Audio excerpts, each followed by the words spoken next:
आवाज की दुनिया के दोस्तों, एक ऐसी आवाज जो हमेशा ये कहती थी, हेलो बहनों और भाइयों। राज की बात बताऊं, मेरी आवाज़ कभी अच्छी थी ही नहीं। मैं तो बस जो सोचता हूँ, जो समझता हूँ, जो थोड़ी बहुत सूझबूझ है मुझ में, जो दिल की बात है वो मैं कहता हूँ। कोशिश यही रहती है कि दिल की बात दिल से दिल तक पहुँचे। आज ये आवाज खामोश हो गई। जिंदगी का सफर है ये कैसा सफर, कोई समझा नहीं, कोई जाना नहीं।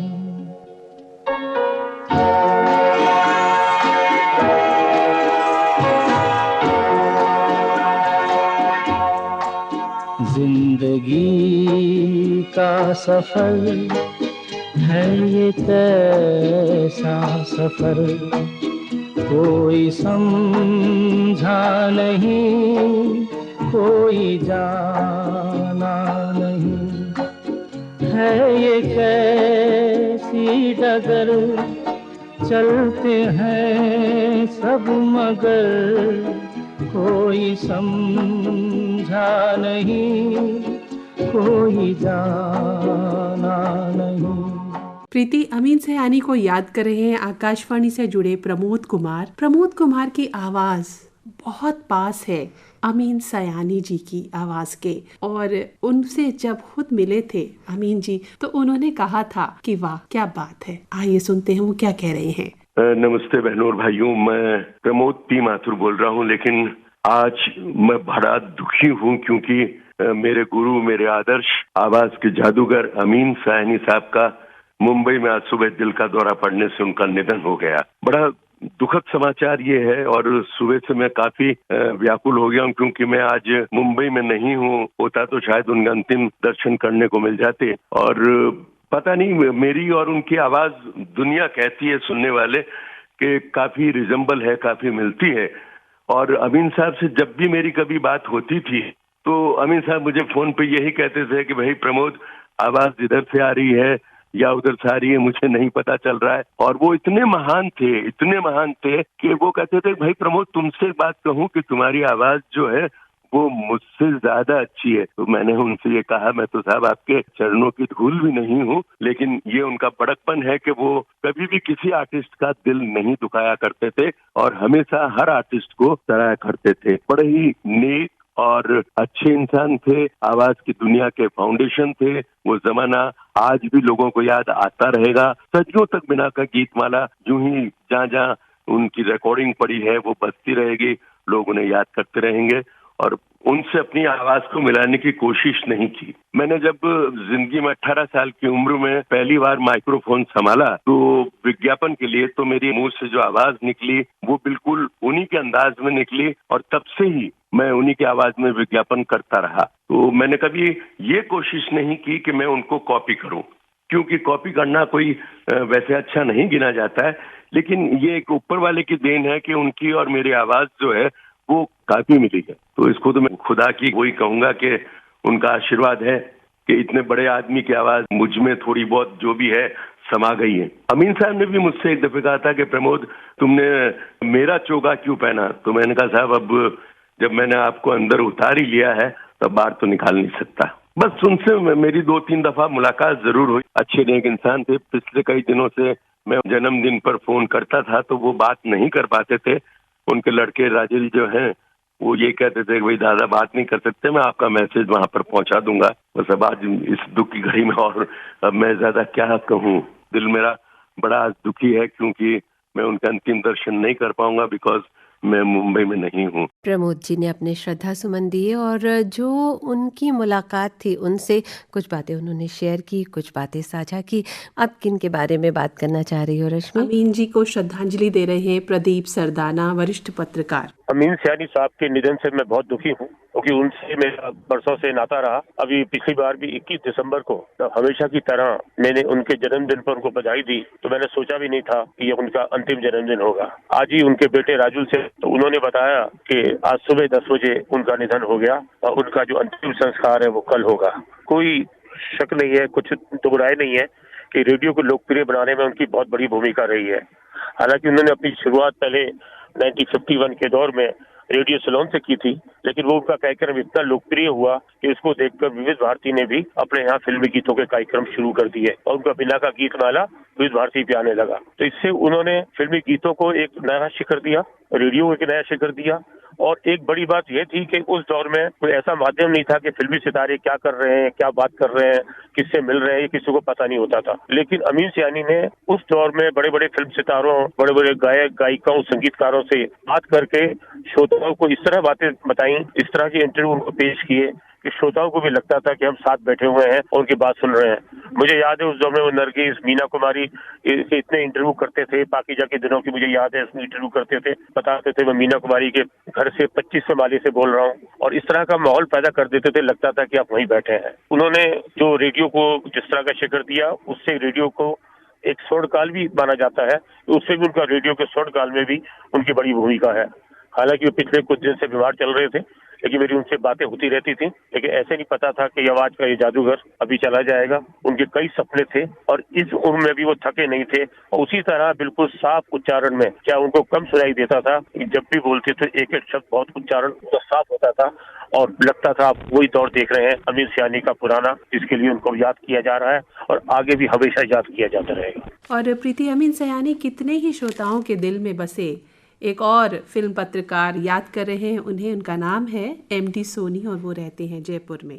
मैं जब 12-13 साल का था तो अजमेर जिले में मेरे गांव में रहता था मैं, और रेडियो पे बिना का गीतमाला सुन के मैं उनका दीवाना हो गया, उनका फैन हो गया। ये 1973 और 74 की बात है, और मुझे याद है कि 4 सितंबर 1974 को मैंने पहली बार जो बिना का गीतमाला की जो हिट परेड होती थी, तो जो 16 गाने होते थे वो बाकायदा मैंने लिखे, और ये सिलसिला चला 87 तक, 87 तक मैं वो गीत लिखता रहा। उनकी सूचियां, सालाना प्रोग्राम की बाकायदा वो सारी जानकारियां मैं लिखता रहा। और हमने 1973 में ये एक धर्मा फिल्म आई थी, तो उससे हम बहुत प्रभावित थे, तो हमने रेडियो श्रोता संघ बनाया और उसका नाम जो है वो धर्मा रेडियो श्रोता संघ रखा, और हमने अमीन साहब को सूचित किया। तो वो हमारे से भी जो हिट परेड के लिए जो गीतों की उतार चढ़ाव का जो क्रम है, तो वो हमसे भी, हमारे जो श्रोता संघ के जो सदस्य थे उनसे वो राय लिया करते थे, और हम उनको बाकायदा हफ्ते 15 दिन में वो भेजा करते थे। और इस तरह से ये सिलसिला चलता रहा। उन्होंने रेडियो को और आवाज की दुनिया को इतनी ऊंचाई दी। और मैं 1997 में अप्रैल में जब हिंदी फिल्म गीत कोश के तीसरे संस्करण का जो विमोचन था, तब वो आए थे, तब उनसे मुलाकात भी हुई। मैंने अपने संस्मरण भी उनको साझा किए। मैं उनसे प्रभावित रहा, उनकी आवाज से, उनके प्रोग्राम से। उन्होंने इतने रेडियो प्रोग्राम किए, विज्ञापन किए। बिना का गीतमाला के बाद में उन्होंने बिना का हिट परेड शुरू की। बाद में थोड़ा रेडियो से लोगों का थोड़ा रुझान कम हुआ और कुछ और कारण रहे होंगे, तो बिना का गीतमाला बंद हो गई। बाद में उन्होंने गीतमाला की छांव में टाइटल से कई सीडीज निकाली, और उसमें जो बिना का गीतमाला के जो गीतों के जरिए कितने ही पुराने जो संगीतकारों से, गीतकारों से, गायकों से, फिल्मी हस्तियों से वो मिले, वो सब संस्मरण उन्होंने उसमें साझा किए। तो उनकी आवाज जो है वो बहनों और भाइयों करके संबोधित करना, और उससे भारत ने, पूरी दुनिया को जो संगीत प्रेमी है उनको उन्होंने जोड़ा। तो एक बहुत बड़ा एक उनका योगदान, एक रेडियो का सुनहरा अध्याय है। उनके जाने से वो अब अतीत में बदल गया है, तो मैं अपनी उनको श्रद्धांजलि अर्पित करता हूँ। और प्रीति, अब सुन लेते हैं दीपक दुआ, वो क्या कह रहे हैं अमीन सयानी के बारे में। रेडियो बचपन से सुनता आया हूँ, बड़ा लगाव रहा है विविध भारती से, और जब स्कूल के आखिरी दिनों में झुकाव हो रहा था हमारा सिनेमा की तरफ और सिनेमा के बारे में लिखने की तरफ, तो उन दिनों विविध भारती पर जब अमीन सयानी साहब का गीतमाला आया करता था, उनका वो बहनों और भाइयों कहना, मुझे लगता है कि उस जादू से, उनकी उस आवाज का जो एक ऑरा था, उससे शायद ही कोई रेडियो श्रोता बच पाया होगा। हम लोगों ने उनको जब सुनना शुरू किया तो धीरे धीरे एक नशा सा हमारे ऊपर तारी होता चला गया।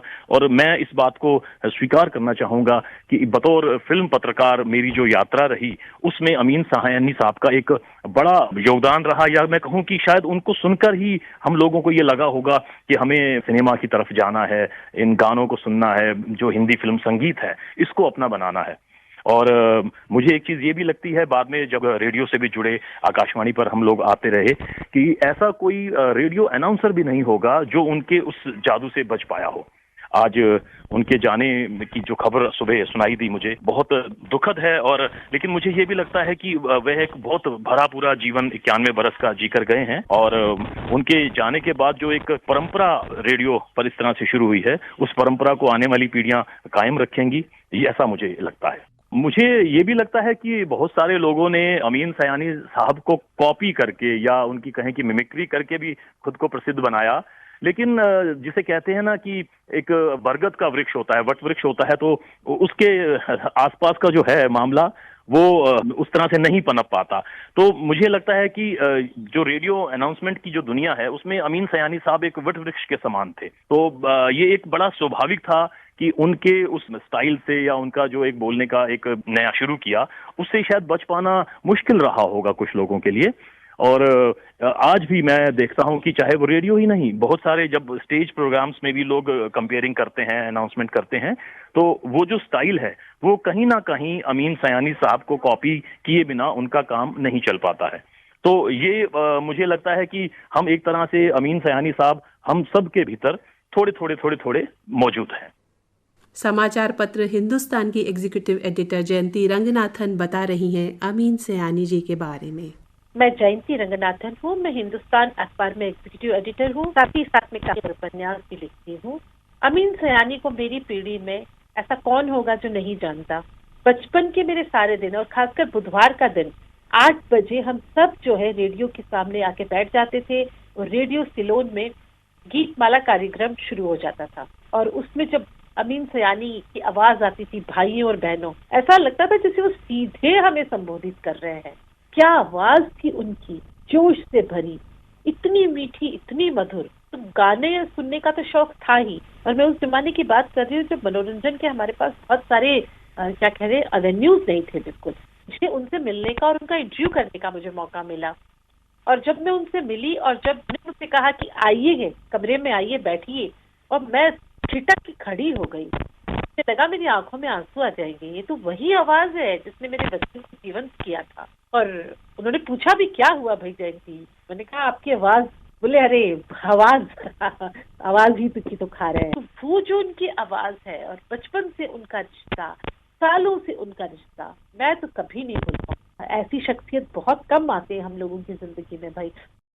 जैसे कि मैंने जिक्र किया था कि 54,000 से अधिक रेडियो प्रोग्राम्स उन्होंने किए हैं और इसके अलावा 19,000 से अधिक स्पॉट जिंगल्स किए हैं। अमीन सयानी जी केवल रेडियो में ही नहीं बल्कि उन्होंने फिल्मों में भी काम किया है, बता रहे हैं प्रसिद्ध गीतकार देवमणि पांडे जो हमारे साथ जुड़े हैं मुंबई से और याद कर रहे हैं अमीन सयानी को। मेरा नाम देवमणि पांडे है। मैं शायर हूँ, सिने गीतकार हूँ, यानी कई फिल्मों में गीत लिखे हैं, और मैं स्टेज कार्यक्रम कंपेयर भी करता हूँ। इसलिए जो है कई बार अमीन सयानी साहब से मुलाकात हुई, हम लोग स्टेज पे रहे, और मैं उनका बचपन से ही फैन हूँ। तो हम लोग जब गांव में थे उस समय बिना का माला सुनते थे और हमको अच्छा लगता था। हमेशा उनकी स्टाइल पसंद थी। जैसे आपने कहा कि बहनों और भाइयों, वो जिस अंदाज में बोलते थे वो बहुत प्यारा था। और मुंबई में जब उनसे मुलाकात हुई तो उन्होंने बताया कि सेंट जेवियर कॉलेज है मेट्रो सिनेमा के सामने, वहाँ बिनाका की रिकॉर्डिंग होती थी और सड़क का शोर आता था। उस शोर को दबाने के लिए आवाज को थोड़ा, और बाद में वही उनकी स्टाइल बन गई। और वो स्टाइल कितनी ज्यादा लोकप्रिय थी कि कहीं भी वो आज भी जाते थे तो जैसे ही वो किसी को कुछ एक शब्द बोलते थे लोग पहचान लेते थे। तो उनकी खास बात ये थी कि वो जिस स्टाइल पे रेडियो पर बोलते थे उसी स्टाइल में अपनी व्यक्तिगत बातचीत में भी बोलते थे। अगर आप जो है उनसे किसी बात पर बहस कीजिए, गुफ्तगू कीजिए, तो जब उसके बारे में वो बताना शुरू करते थे तो बिल्कुल उसी स्टाइल पे जैसे वो रेडियो पे बोलते, उनकी आवाज सुनाई पड़ती थी। एक जो है यहाँ हमारे दोस्त थे R.K. पालीवाल, उनकी एक डॉक्यूमेंट्री फिल्म थी, हाँ, मानखुर्द के एक स्कूल के बच्चों पर। तो बहुत संकोच में उन्होंने अमीन सायानी साहब को फोन किया कि हमारी फिल्म की कमेंट्री हम लोग चाहते थे कि आपकी आवाज में हो, क्योंकि हम बहुत बड़े फैन हैं आपके। तो अमीन सायानी ने कहा कि तुरंत, बच्चों का काम है ये, तो मैं इसमें पीछे क्यों रहूंगा। और उन्होंने सारी रिकॉर्डिंग अपने स्टूडियो में करके उस फिल्म के लिए उपलब्ध करवाई। और उनकी आवाज में जब उस डॉक्यूमेंट्री का प्रीमियर शो हुआ तो मैंने भी उनके साथ बैठ करके वो फिल्म देखी। तो इतने अच्छे मिलनसार व्यक्ति थे और इतनी अच्छी स्टाइल कि किसी भी फंक्शन में अगर वो अग्रिम पंक्ति में बैठे हैं और किसी को उन्होंने नमस्कार भी बोल दिया तो पीछे की पंक्ति में 4 से 10 लोग खड़े हो जाते थे, अरे ये आवाज तो अमीन सायानी की है। तो मुझे लगता है कि हिंदुस्तान में अपनी तरह की वो एक अकेले उद्घोषक थे कि जो हमेशा, जैसे कहा जाता है कि मेरी आवाज ही पहचान है, कि वो अंधेरे में भी कहीं खड़े हो करके बहनों या भाइयों या कुछ नमस्कार भी बोल देते तो लोग पहचान जाते थे। तो ऐसे महान उद्घोषक को, और इतने ज्यादा लोगों ने उनकी कॉपी की, खासतौर से जो ऑर्केस्ट्रा शो होते थे, म्यूजिक के स्टेज कार्यक्रम, उनके जो अनाउंसर थे, इतने ज्यादा लोगों ने उनकी कॉपी की, उनको फॉलो किया, उनका अनुसरण किया कि ऐसी दूसरी शख्सियत दिखाई नहीं पड़ती। तो अपने आवाज से, अपने अंदाज से अमीन सायानी साहब हमेशा हमारे हिंदुस्तान की फिजाओं में गूंजते रहेंगे और हम सब उन्हें याद करते रहेंगे। इन्हीं शब्दों के साथ मैं उन्हें अपनी हार्दिक श्रद्धांजलि अर्पित करता हूँ। अपनी यादें बांट रहे हैं आकाशवाणी के पूर्व सहायक निदेशक श्री सुनील देवधर जी, जो हमारे साथ जुड़े हैं पुणे से। नमस्कार, मैं डॉक्टर सुनील देवधर आकाशवाणी पुणे से असिस्टेंट डायरेक्टर के रूप में रिटायर हुआ हूँ और रेडियो में शुरुआत अनाउंसर के बतौर ही हुई थी। आज जब ये खबर सुनी कि अमीन सायानी जी नहीं रहे, ये तो बात है कि अब जिस उम्र में वे थे, लगभग 91 साल के, तो ये तो तय है कि इस दारे फानी को हर कोई छोड़ता है। लेकिन वे गए कहाँ? वो शेर है अहमद फराज का, जिसमें वे कहते हैं कि बदला न मेरे बाद भी मौजूए गुफ्तगू, बदला न मेरे बाद भी मौजूए गुफ्तगू, मेरे जाने के बाद भी मैं तेरी महफिल में हूँ। भला आवाज भी कभी खत्म होती है क्या? आवाज तो हमेशा हमें उनकी सुनाई देती रहेगी, क्योंकि इतना लंबा सफर, लगभग समझ लीजिए कि 1953 से लेकर 2000 तक बिना का गीतमाला में, और उनकी आवाज शब्दों के साथ और शब्दों से परे भी एक अलग खूबसूरती महसूस कराती थी। और यही उनकी खासियत थी, जिस मेलोडी के साथ में वे शब्दों को बोलते थे, तो यही बात थी। और इसीलिए वो कहते हैं कि दिल के गुंजान रास्तों पे कभी, तेरी आवाज और तू है अभी। तो वे हमारे बीच हैं, हमारे बीच रहेंगे। न केवल आवाज यानी पर्दे के पीछे ही नहीं रहे, वे पर्दे पर भी आए थे। 3 देवियां, भूत बंगला, कत्ल जैसी फिल्में, लेकिन शायद उसमें भी उनका रोल जो है वो एक प्रेजेंटर का, एक अनाउंसर का, या किसी कार्यक्रम को संचालित करते हुए। तो पूरी जिंदगी अपनी आवाज को लेकर, अपने शब्दों को लेकर, अपने लहजे को लेकर वे चर्चा में रही। और वो जमाना भी ऐसा था कि सिर्फ एकमेव माध्यम था रेडियो, और ये भी कुछ वजह रही कि सारा ध्यान उसी तरफ रहा, बावजूद इसके कि सारा ध्यान रेडियो पर केंद्रित हो, लेकिन अपनी अपनी खासियत जरूर होती है जिसकी वजह से वो पहचान बनती है। और वो पहचान वे हमारे बीच छोड़ गए हैं। 91 साल का बड़ा लंबा सफर और जिंदगी होती है। वे जहां भी हैं, जहां भी होंगे, बेशक हम सबके बीच होंगे अपनी आवाज के जरिए से। छोटे पर्दे और बड़े पर्दे से जुड़े अभिनेता अखिलेंद्र मिश्र मुंबई से हमारे साथ जुड़ गए और अपने विचार साझा करना चाहते हैं अमीन सयानी के बारे में। मेरा नाम अखिलेंद्र मिश्र है और मैं अभिनेता हूँ, रंगमंच का और सिनेमा का। अमीन सयानी जी से जो हमारा संबंध है वो बचपन से ही है।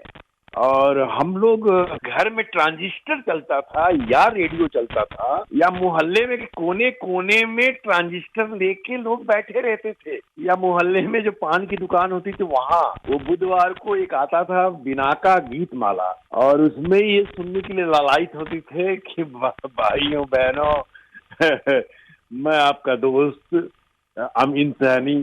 तो ये एक बड़ा बढ़िया होता था। और हम लोग कभी भी सयानी नहीं कहते थे, हम लोग हमेशा सयानी कहते थे।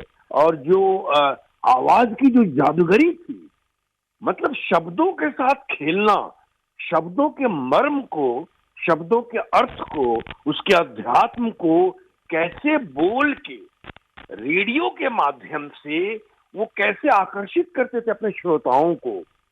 और उनके एक एक अल्फाज ऐसा लगता था कि वो मिस ना हो, वो एक एक शब्द, और वो पूरे हफ्ते कानों में गूंजता रहता था। बल्कि ओ हो अद्भुत अद्भुत।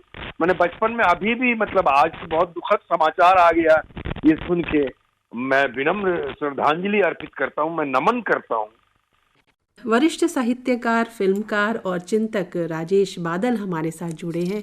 वो बता रहे हैं कि वो दौर जब रेडियो मनोरंजन का साधन हुआ करता था, ज़्यादा कुछ मनोरंजन के साधन नहीं थे। उस समय अपनी आवाज़ से शब्द दृश्य उकेरने में अमीन जी का कोई सानी नहीं था। आइए सुनते हैं वो क्या कह रहे हैं। यूं मैं कहूं कि उनके साथ मेरा अपना रिश्ता जो था करीब 35 साल से था। और जब भी उनसे बात होती थी तो आपको याद होगा कि आकाशवाणी के जो एक बहुत दिग्गज समाचार वाचक होते थे देवकी नंदन पांडे जी, उनको हम लोग बड़े सम्मान के साथ याद करते थे। और मेरी उनसे पहली जो मुलाकात हुई थी वो 1987 में या 88 में हुई थी। जसदेव सिंह जो होते थे, जो बहुत अच्छे कमेंट्री करते थे, और उनकी आवाज भी हम लोगों के लिए एक बड़ी प्रेरणा होती थी। तो मैं जब आकाशवाणी में था तो अक्सर उनके साथ मेरे बातचीत होती थी। तो मैं ये कह सकता हूँ कि अमीन सयानी के स्वर में अनेक पीढ़ियां निकल गईं, और बहुत सारे हम जैसे लोग उस स्वर को महसूस करते हुए, अपने दिल में उनको धड़कते हुए महसूस करते थे। और यूं ठीक है कि वो कुछ समय से अब उनकी तबीयत ठीक नहीं थी, लेकिन वो आवाज, भाइयों और बहनों और बिनाका गीतमाला का जो उनका अपना सफर था, मुझे याद है कि कभी कभी 8 से 9 बजे जब शहर में मैं था तो उनकी आवाज गूंजती थी रेडियो पर, और ऐसा सन्नाटा, कर्फ्यू जैसे लग जाता था। मुझे ये भी याद है कि मेरे पास उस वक्त साइकिल होती थी, तो पैदल साइकिल चलते चलते अगर मैं 2 किलोमीटर चला जाऊं तो पूरी बिनाका गीतमाला आप 1 घंटे सुन सकते थे बगैर एक शब्द मिस किए। यानी हर दुकान पर फुल वॉल्यूम पे लगातार बिनाका गीतमाला, और उस 1 घंटे के उस प्रोग्राम की चर्चा अगले दिन सरकारी दफ्तरों में कोई काम नहीं होता था आधे दिन तक, उसके 1 दिन पहले से सिलसिला शुरू हो जाता था। और कि भाई आज इस बार बिनाका गीतमाला में कौन से गीत आएंगे, 16वीं पायदान पर कौन सा होगा, पहले पर कौन सा होगा, और आप 3 दिन तक ये देश बिनाका गीतमालामय हो जाता था। ऐसा जादू, ऐसा तिलिस्म, ऐसा सम्मोहन मैंने अगर देखा है तो बांध के रखने वाली आवाज देवकी नंदन पांडे की थी, जो खबर की दुनिया के थे, लेकिन अपने दिलों तक अपने संगीत और फिल्मी जानकारियों से लोगों को जोड़ के रखने वाले अमीन सयानी साहब थे। अभी बीते दिनों जब उनकी तबीयत कुछ ठीक थी, मैं उनसे मिला था, और थोड़ी देर, चूंकि कम बोलते थे और सुनते रहे वो ज्यादातर बात, और उन्होंने हमारी जयपुर की उस मुलाकात को याद किया था। कुछ बरस पहले की बात है। मैं ये कह सकता हूँ कि एक थोड़ा सा कभी कभी कसक होती है कि जो ब्रॉडकास्टर्स अच्छे होते हैं, जो प्रसारक बहुत अच्छे होते हैं, हम लोग जो आजाद भारत में 75 साल के बाद भी अभी उनकी आवाज, उनकी जानकारियां, उनके प्रस्तुति कौशल पर अभी तक हम कोई बहुत गहरा शोध नहीं कर पाए हैं। और अमीन सयानी को सच्ची श्रद्धांजलि यही होगी कि उनके सारे काम पर कुछ बढ़िया से शोध हों, फेलोशिप आए, सम्मान हो, और हम उनकी परंपरा को आगे बढ़ा सकें। अमीन सयानी साहब का जो बोलने का अंदाज था, हमें ये ध्यान रखना होगा कि उस दौर में हिंदुस्तान में टेलीविजन नहीं आया था उस तरह से, और केवल रेडियो यानी आवाज की दुनिया लोगों के मनोरंजन का साधन थी, लोगों की जानकारियों का साधन थी, लोगों की सूचनाओं का साधन थी। उस तरह जो, जैसे मान लीजिए कि फिल्मी गाने हैं। तो अब वो हर आदमी, हर शख्स रिकॉर्ड नहीं खरीद सकता था। हर आदमी उस समय रहा होगा 1960, 65, 70, 75, 80 तक टेलीविजन कुछ घरों में था, कुछ घरों में, बहुत ही, वो भी महानगरों में। तो केवल रेडियो आम आवाम का इकलौता जरिया था जो लोगों के दिलों तक पहुंचता था, पकड़ बनाता था। तो उस दौर में अमीन सयानी की जब आवाज गूंजी तो लोगों ने, क्योंकि वो बात करते थे फिल्मी गीतों के बारे में, और उनके जरिए जो कभी कभी आपने देखा होगा कि जो आपस चुहल भी होती थी, उनके बाद का जो कार्यक्रम एक शो हुआ करता था, तो उस शो में वो लोगों को ये लगता था कि उनके अपने घर की बात हो रही है। मसलन किसी प्रेम गीत को लेकर के वो जो आपस में बात करते थे तो वो अपनी पत्नी की बातचीत छेड़ देते थे कि अरे मेरी पत्नी नाराज हो जाएगी, इस लड़की का नाम तुम दिला रही हो। तो इस तरह से जो बहुत घर घर की कहानियां होती थी उनको बहुत अंदाज में परोसते थे कि वो हर व्यक्ति को ये लगता था कि ये तो उनके अपने मन की बात कह रहे हैं अमीन सयानी जी। एक आम आवाम, देखिए 2 तरह की गीत होते हैं या संगीत होते हैं, क्योंकि अमीन जी के बारे में हम सिर्फ फिल्मी गीत को लेकर के जोड़ के नहीं देख सकते। तो एक शास्त्रीय संगीत सबकी समझ में नहीं आता, लेकिन जो अमीन साहब पेश करते थे उन गीतों में वो गीत होते थे जो लोक संगीत पर आधारित होते थे, लेकिन शास्त्रीय संगीत से जुड़े हुए जब गीत वो पेश करते थे वो कुछ इस अंदाज में वहां की उसकी कुछ पर्दे के पीछे की कहानी लेके आते थे, और लोगों को लगता था कि अरे इतना अनमोल खजाना अमीन साहब के पास में है। और चूंकि कोई विकल्प दूसरा नहीं था उस समय मनोरंजन में, इसका मैं ये नहीं कह रहा हूं कि उनकी आवाज कोई कमतर थी, लेकिन दूसरा कोई अमीन सयानी उस दौर में इकलौते जो रेडियो का माध्यम था उस दौर में उभर के नहीं आ पाया।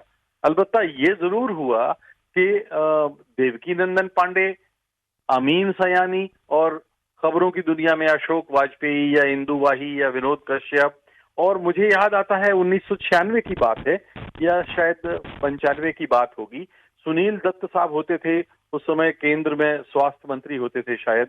तो सुनील दत्त साहब से मेरी बड़ा अच्छा परिचय था। तो एक दिन हम बॉम्बे में बैठे हुए थे उनके पास, और सुनील दत्त साहब ने कहा कि मैं भी देखिए रेडियो से जुड़ा रहा हूं पहले, और लेकिन अमीन सयानी साहब ने जो लोकप्रियता हासिल की, हम सब लोगों के लिए वो एक ऐसा विषय है कि हम सब लोग मन ही मन उनसे ईर्ष्या कर सकते हैं। वो हमारे महानायक हैं। तो ये मेरे कहने का मतलब है कि वो पीढ़ी दर पीढ़ी किस तरह से चीज आती थी। देखिए सुनील दत्त के बाद हम लोगों की पीढ़ी आप मान सकते हैं, हमारे बाद हमारे जो और बच्चे तक जो है अमीन सयानी के कार्यक्रमों को, अमीन सयानी के बोलने के अंदाज की कॉपी करते थे, नकल करते थे। और आज भी मैंने देखा, जो सुबह से बात हो रही है तो अमीन सयानी साहब के बारे में, तो नौजवान पीढ़ी भी उतनी ही दुखी है जितना हम सब लोग अपने अपने दिलों में उस तकलीफ को महसूस कर रहे हैं। लगता ही नहीं है कि अमीन सयानी साहब अब नहीं है। जैसा लता जी के जाने के बाद हमें लगा था, वैसा ही कुछ अब अमीन जी के जाने के बाद लग रहा है। धीमे सुरों से कोई मधुर गीत छेड़िए, ठहरी हुई हवाओं में जादू बिखेरिए। तो आवाज का ये जादू अभी थोड़ा थम सा गया है। आकाशवाणी परिवार की ओर से श्रद्धा सुमन अमीन सयानी जी को। और अब प्रीति और रश्मि आपसे चाहती है इजाजत। नमस्कार।